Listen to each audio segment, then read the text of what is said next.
Hello students, आज हम auditing मतलब अंकेक्षण इसका ओरिजिन कहाँ से हुआ एंड ग्रोथ ऑफ ऑडिटिंग मतलब इसका उद्भव कहाँ से हुआ और इसकी कैसे ग्रोथ हुई।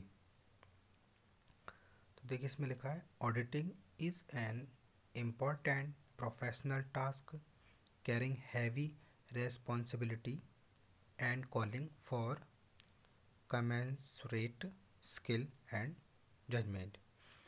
मीन्स अंकेक्षण एक महत्वपूर्ण व्यावसायिक कार्य है जिसमें भारी उत्तरदायित्व रहता है तथा जिसके लिए पर्याप्त कुशलता एवं निर्णय की आवश्यकता होती है। आगे इसका इंट्रोडक्शन और क्लियर करते हैं।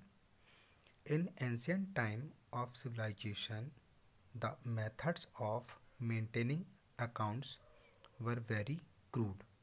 मतलब पुराने समय की जो सभ्यता थी उसमें खातों को रखना काफ़ी क्रूड था।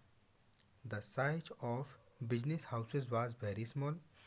मतलब उस समय के जो व्यापार होते थे वो केवल घर तक होते थे और बहुत छोटे हुआ करते थे।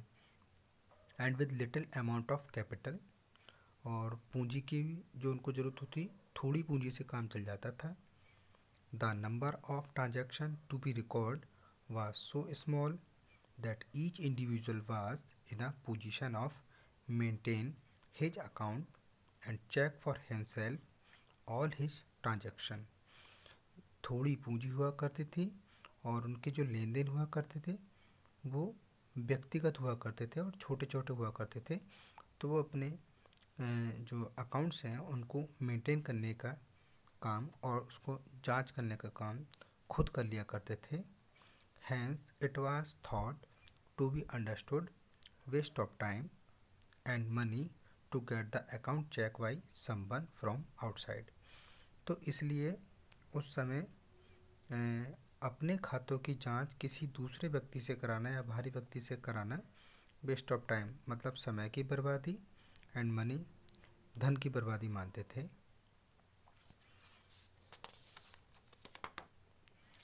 ऑरिजिन ऑफ अकाउंट ऑडिटिंग कि इसका उद्भव कहाँ से हुआ। The word audit is derived from the Latin word ऑर्डरी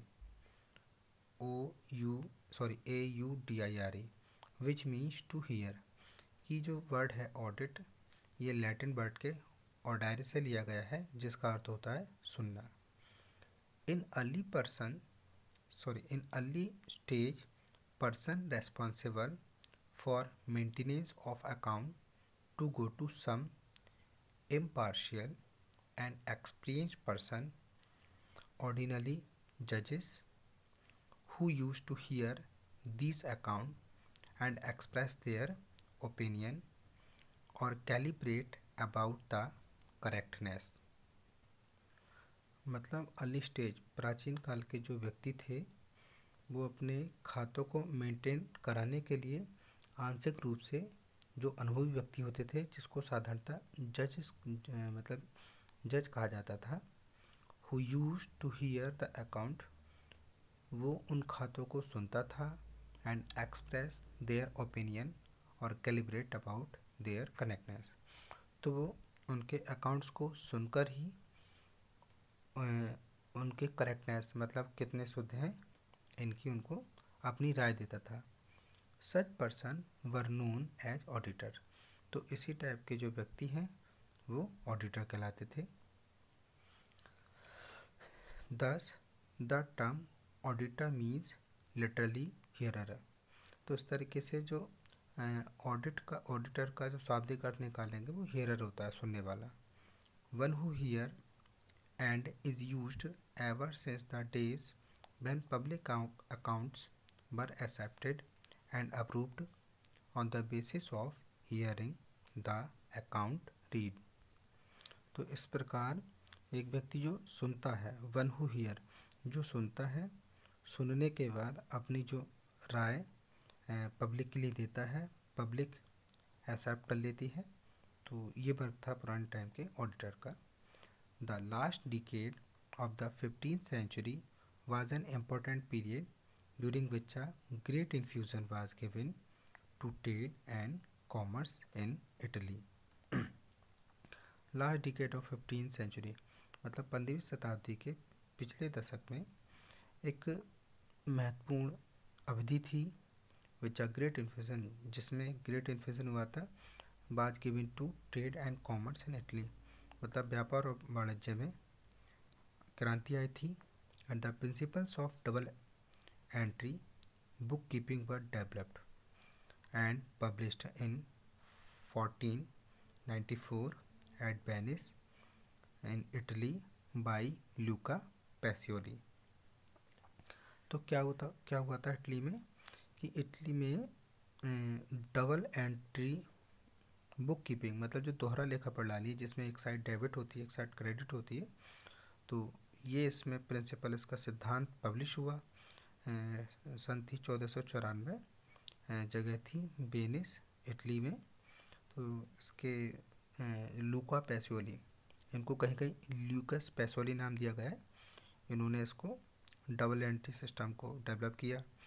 this system of accounts was quite capable of recording all kind of business transaction. तो लूका पैसियोली ने ये डबल एंट्री सिस्टम डेवलप किया. तो इस सिस्टम के जो अकाउंट होते थे वो कैपेबल होते थे कि हम सभी टाइप के जो बिजनेस ट्रांजैक्शन हैं उनको हम इसमें रिकॉर्ड कर सकें. दस the scope of audit automatically increase. तो इस तरीके से जो ऑडिट का जो स्कोप था ऑटोमेटिक बढ़ता चला गया. Thereafter Luca Pacioli also defined of audit the duties and responsibilities of an auditor have enormously increased. तो उसके बाद लूका पैसियोली ने भी ऑडिट की जो कर्तव्य हैं या जो उसकी जिम्मेदारियां हैं वो भी बताई है कि इस तरीके से अब जो प्रेजेंट टाइम है इसमें ऑडिटर की जो ड्यूटीज़ हैं और रिस्पॉन्सिबिलिटी है और ज़्यादा बढ़ गई है.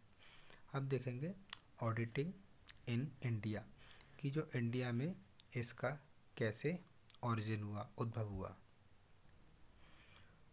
From 1914 to 1932 the history of auditing in India dates back to April 1, 1914 when Indian Companies Act came into force. मतलब भारत में अंकेक्षण का इतिहास 1 अप्रैल 1914 से शुरू होता है. When the Indian Companies Act came into force, जब इंडियन कंपनी एक्ट मतलब जो भारतीय कंपनी अधिनियम अस्तित्व में आया था. The growth of the accountancy profession in this country was actually an outcome of this act. मतलब ये जो एक्ट आया था उस एक्ट के आने के बाद जो अकाउंटेंसी प्रोफेशन बढ़ने लगा, उसकी ग्रोथ होने लगी, तो उसके बाद ये हमारे भारत में आ गया था. Which made it obligatory on the part of every company registered under it to have the account audited at least once every year. Which made it obligatory, मतलब इसके बाद एवरी कंपनी रजिस्टर्ड, हर रजिस्टर्ड कंपनी को 1 साल के अंदर अपने खातों का ऑडिट कराना ज़रूरी हो गया. Initially the government of Bombay, present में जिसको मुंबई कहते हैं, initially the government of Bombay Mumbai was the first to arrange for conducting the course of study in this direction. तो सबसे पहले शुरू में हमारे भारत में जो बॉम्बे की सरकार थी उसने सबसे पहले इस दिशा में इसके अध्ययन के लिए एक कोर्स शुरू किया.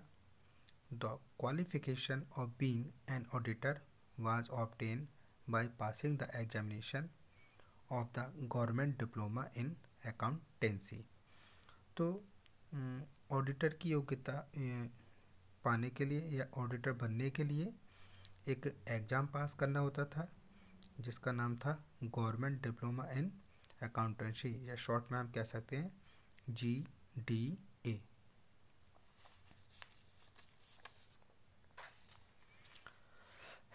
जो GDA कंडक्ट कराती थी वो बॉम्बे गवर्नमेंट कराती थी।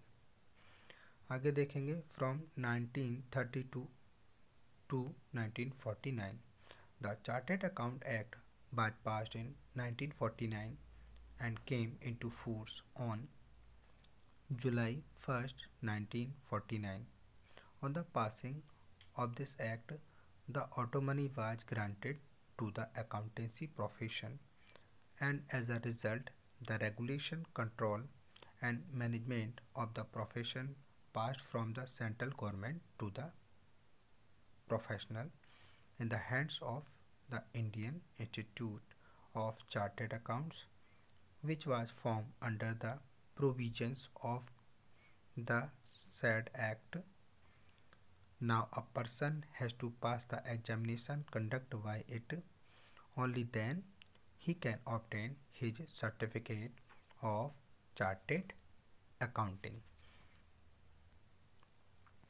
जो चार्टेड अकाउंट हमारे भारत में 1949 में पास हुआ था और अस्तित्व में ये 1 जुलाई 1949 को आया था।